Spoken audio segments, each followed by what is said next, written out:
Hello, and welcome to the Creative Mindset Podcast. This is Isolde Trachtenberg, and I am thrilled you are here. And here's a question to ponder.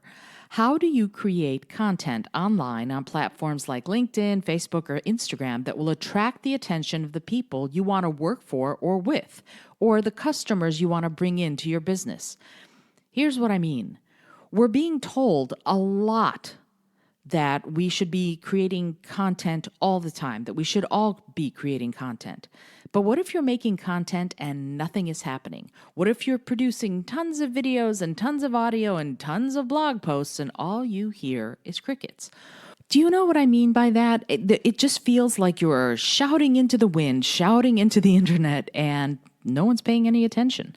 And if that's what's happening for you, if you're trying to make something happen and it feels like you are that little hamster running in the wheel, running, but not getting anywhere, it's possible that you're just not producing the right kind of content for the sorts of people you want to be working with or for.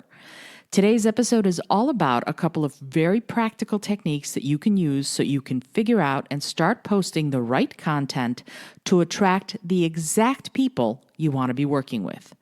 So, do you have a blog or podcast that is specifically targeted towards a certain group of people? They might be people you want to work with, or they might be clients you want to attract. Whoever they are, if you're interested in serving them, it's really best to know what it is they want to be served. If you follow social media people like Gary Vaynerchuk, you might hear him say that this is what you need to do. You've got to post content that adds value to your clients. Now, you might be more like me and you might have a vast skill set in your field, but you're not sure how to bring it across to your clients. You're not sure what part of your content they actually need or will respond to. And if you're not, then how can they be, right? So listen to the next few minutes of this show and you'll get some really good ideas on exactly what to do. Here are a couple of ideas on how to find out what it is that your customers, your clients need to know so that you can give your clients, potential clients, or the people you want to work for what they need and want so that they'll be more interested in working with you. If you already know what's in your client's head, what they need, then post about that. Solve their problems. That is ultimately what adding value means. Do you want to know who you want to sell your product to or work with? Do any of your friends or family know such a person? You need to figure out who you know who might know someone you want to work with and ask if they can put you in touch. Make sure they contact the person first and see if they're willing to speak with you. Don't just jump up and call. So find out if they can put you in touch with such a person. And if they can, and if the person is willing to speak with you, ask for a quick phone call. And then don't pitch them. Do not sell to them. Instead of trying to sell to them or ask them for a job or anything, ask them questions about what they want to know about. What do they need to learn more about that falls within your skill set? Find out what they struggle with as they try to improve and succeed in their work and professional lives. No matter what, though, do not try to sell to them. Find out what they need to know and then use your skill set to help them via your posts and comments. And in fact, one of the things you can say is that you will be happy to post about that or create a podcast episode about that once you find out from them what it is that they are interested in knowing more about that falls within your purview, right? So then you're going to start posting on that topic. Solve the problems of your intended clients or customers or bosses. See what they need by asking if you don't already know, right? So the way I say it in these conversations is really simple. I say, hey, I'm not trying to pitch you. I'm trying to figure out how to pitch you, right? I want to find out what the steps are to help people that I want to work with or for. I want to find out what they need because, I want to make sure they get it and they want to make sure they get it, because if I'm putting out stuff, then I'm just exhausting myself if it's not filling anybody's needs. And if I'm trying to put out stuff that's not interesting or necessary or vital or engaging to the people who are my intended audience, then they're not getting anything good out of it either. And what ends up happening is you get a lot of unsubscribes to your blog, to your podcasts, people stop following you, etc., etc. So you want to, as much as possible, observe and figure that out. Now, if you can actually talk to someone, that's fantastic. That's the best way. How do I put this? If you are already aware, then you're already going to be doing it naturally. I'm talking to those of us who aren't naturally aware, who are more inside our own heads rather than having already gotten into sort of the mind meld with someone else so that they can get that information. So, if you can't find a person in your network who you can talk to, figure out who that person is on Facebook or Instagram or LinkedIn, whatever social media that you're doing. Follow that person, read their posts, observe what issues or problems they post about with respect to their business, and then offer helpful suggestions in either comments or DMs. If you don't have actual connections, you have to use your powers of perception and observation, and then extrapolate to other such potential clients or people you want to work with or for with your posts and your content. If one of them is struggling with a problem, it's more likely than not that others are too, and that means that your helpful posts will be just that, helpful. Whether you're a small business owner or someone who's trying to either break into a field or just get a new job, any of this will be helpful to you because it will allow you to come into their sphere of awareness. The people you want to work with or for, or the clients you want to bring into your company don't know who you are until they do.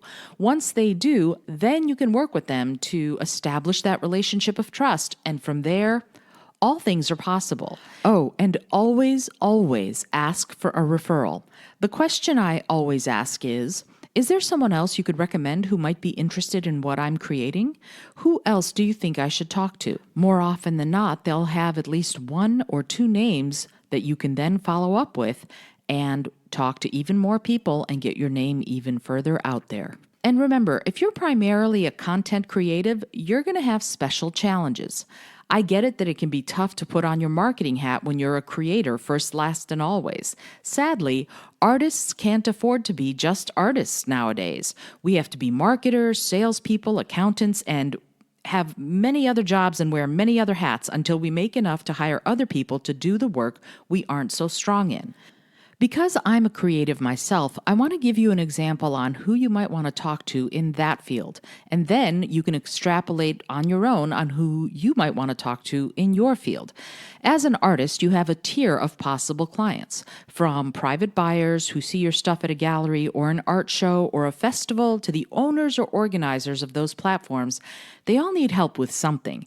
I get that the final outcome is making money from the business of creating and selling your art, or of getting hired to be an artist in residence or something like that. But my point is that before you get into that subjective piece of the art they like, you have to build trust and relationships with them by being a positive force in their lives. I've seen and fallen in love with art and bought it on the spot, but that was when I got to see the art live at a show or gallery. That was happenstance for me as a buyer. If I'm a seller, I can't wait for it to be happenstance. I have to develop relationships with my clients or potential clients so I can sell to them eventually. But first, they have to know me and like me. And we get to that point by me helping them first. And how do I do that? I solve their problems. I find out what those problems are, what those things that they're struggling with are, and I provide easy, tactical, actionable, fun, as often as possible, solutions. The more I can do that, the more I can offer up, hey, try this, it's going to work. The more people will, again, know me and like me and develop that trust in me so that when I do want to work with them, they're more likely to say yes. And that's the way it goes. Alrighty, I hope you've enjoyed today's episode of the Creative Mindset Podcast. If you know someone who's struggling with how to reach out on social, please tag them, let them know about it. And also, if you like the podcast, if you're enjoying what I'm doing, please rate and review it. I would love to hear from you. Comment, let me know what's going on with you and how I can be of service. Until next time, which will be Friday's episode of the Overheard Friday feature, I send you all of my love. Thanks so much for joining me today. I really appreciate you being here. Please subscribe to the podcast if you're new, and please tell your friends about the community we're building here. Today's episode was produced by Isolde Trachtenberg and is copyright Isolde Trachtenberg 2019. Today's music was from Kevin MacLeod, Laser Groove, and Ave Marimba, brought to you by Creative Commons License 3.0. As always, please remember this is for educational and entertainment purposes only. Past performance does not guarantee future results, although we can always hope. Until next time, I send you all of my love.